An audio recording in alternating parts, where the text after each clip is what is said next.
গড়িয়ার আদর্শনগরে বাড়ি থেকে উদ্ধার দম্পতির ঝুলন্ত দেহ উদ্ধার করে ঘটনার তদন্ত শুরু করেছে নরেন্দ্রপুর থানার পুলিশ।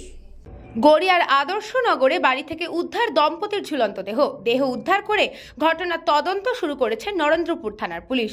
পুলিশ সূত্রে খবর, স্বামী তরুণ দাস ৪৫ বছর এবং স্ত্রী আশা দাস ৩৫ বছর। দুজনেই বিগত ৬ মাস ধরে গুরুপদ মণ্ডলের বাড়িতে ভাড়া থাকতেন। দুজনেই কর্মরত ছিলেন। তাদের একটি ছেলে ও একটি মেয়ে রয়েছে। বুধবার দুপুরে দুজনেই কাজ থেকে ফেরেন। হাসি মুখেই ছিলেন তারা। প্রতিবেশীদের সঙ্গে কথাও বললেন বলে জানা গিয়েছে। ইয়ার্কি আড্ডাও মারেন। তারপর হঠাৎই এক বোনের ছেলে বছর ৪৫-এর তরুণ দাসকে গামছা দিয়ে ফ্যানের সঙ্গে ঝুলন্ত অবস্থায় দেখতে পায়। স্ত্রী আশা দাসের দেহ খাটে শোয়ানো অবস্থায় ছিল। স্ত্রীর গলায় ক্ষতচিহ্ন, গাল দিয়ে রক্ত বেরোতে দেখা যায়। প্রাথমিকভাবে মনে করা হচ্ছে স্ত্রীকে খুন করে আত্মঘাতী হয়েছেন স্বামী তরুণ দাস। কি কারণে এই ঘটনা ঘটলো তা খতিয়ে দেখছে নরেন্দ্রপুর থানার পুলিশ। ওদের কি হয়েছে না হয়েছে আমরা বাড়ি এলাম, ওরা এসে খাওয়া দাওয়া করলো হাসি খুশি ভাবে।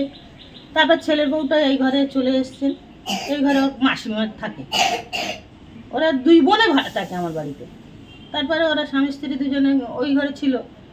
তারপরে তার একটা ছেলে, বাচ্চা ছেলে স্কুল থেকে এসে গিয়ে দরজাটা খুলে দেখতেছি যে মেশো ওই অবস্থা। ছুটে এসে ওর মার কাছে বলতেছে, বলো মা এই দেখবে আসুক। আর আমি বলতে কি হয়েছে, আমি কিন্তু এখানে দাঁড়িয়ে আছি। তারপর গিয়ে দেখি যে ওই অবস্থা। কিন্তু দুজনের উদ্ধার হয়েছে না একজনের উদ্ধার? দুজনেই শেষ। দক্ষিণ ২৪ পরগনা থেকে বাবলু প্রামাণিকের রিপোর্ট, নিউজ বঙ্গ টাইম।